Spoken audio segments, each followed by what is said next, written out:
Hello mga ka-rolls! Another day, another cake. Kamusta na kayo? For today's video, gagawa tayo ng gender reveal cake with Lato Lato Ball. Repeat customer pala natin itong customer na nag-order ng cake na ito. Ang unang order niya is yung mini number 6 yata yun or 3 para sa birthday ng kanyang panganay. Nakakatawa nga kasi nung nag-order siya nung mini number 6 na cake, pick up kasi yon, nakita ko na preggy siya. So nung nabigay ko na sa kanya yung cake, sabi ko sa asawa ko, naku babe, buntis, sana mag-order ng pang gender reveal. Naku, napakalinaw talaga ng mata ko pagdating sa ganyan. At ayun nga, after 2 to 3 days yata, nag-message na sa akin si ma'am at ito nga, nag-order ng gender reveal para sa kanyang bunso. O diba, napakalakas ng praying powers natin. Amazing! Bale, nung tinanong ko si ma'am, ang sabi niya is pang display lang talaga itong cake na ito dahil meron siyang ibang way ng pag-reveal ng gender ni baby. Kaya ang flavor ng cake na ito is Choco Moist lang with chocolate filling. And ang size pala ng cake na ito is 5x6. So, consider na siya as tall cake. Ang size pala ng cake board natin is size 8. So, 3 inches yung allowance niya from the cake since merong mga toppers na balls na ilalagay at itutusok sa cake para naman hindi siya siksikan and hindi tumama sa box natin. Normally, kapag ka mga tall cake na ganito, is cake drum talaga yung ginagamit ko. Pero kapag ka mini naman na cake kagaya nito, 5x6 lang, is carry naman na siya ng cake board.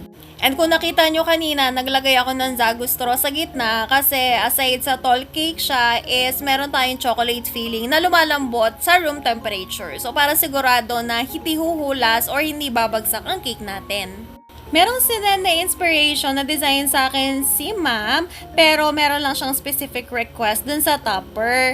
As far as I can remember, teddy bear yata yung main topper nung cake ng inspiration na sinenya sa akin. And then pinapalit lang niya ng cat. At ito na nga, after ng first coating natin na white icing, is nalagay na natin yung final color, which is ivory. Alam nyo, favorite ko tong color na to pagdating sa cake. Instead na yung plain na color white, kasi parang napaka-aesthetic niya, napakaganda niyang tingnan sa mata, napaka-elegante, kumbaga. Kaya favorite na favorite ko to kapag may mga ganitong order sa akin, excited talaga ako palagi.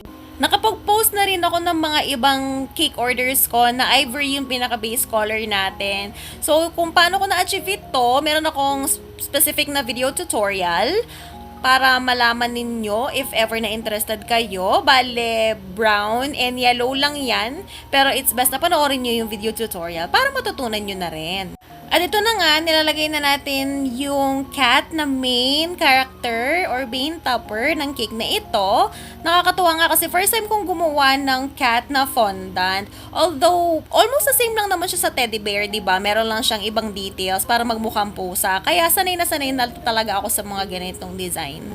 And ito na nga yung mga lato-lato balls natin or ang ating decorative ball toppers na iba-ibang colors. So, meron tayong blue, pink, and color white. Ganyan kasi yung nasa inspiration na sinend sa atin ni customer. So, ball toppers ang ginagamit natin, hindi tayo gumawa ng fondant para hindi bumagsak sa cake natin kasi mabigat yung fondant. And itong dedication topper natin, made of fondant, na gumamit lang tayo ng stamper. Meron akong ibang video na pinakita ko kung paano ako nag-i-stamp sa fondant.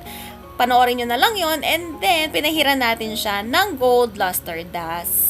And itong mga dried flowers natin, mabuti na lang talaga meron akong sobrang ganito doon sa previous order ko na plantita na tall cake, kung naaalala ninyo, para hindi na ako rin umorder. Kapag ka meron akong mga orders na kailangan kong bumili ng mga toppers, sinosobrahan ko talaga para sa susunod na may mag-order sa akin, diba? Hindi na tayo mahihirapan. Lalo na kapag ka-rush order, kasi hindi naman talaga kumpleto yung mga tinda dito sa Pampanga. So, madalas online lang talaga ako bumibili.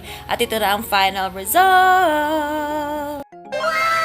O diba, ang syala ng cake natin, napakasarap tingnan sa mga mata. That's it for today. Bye!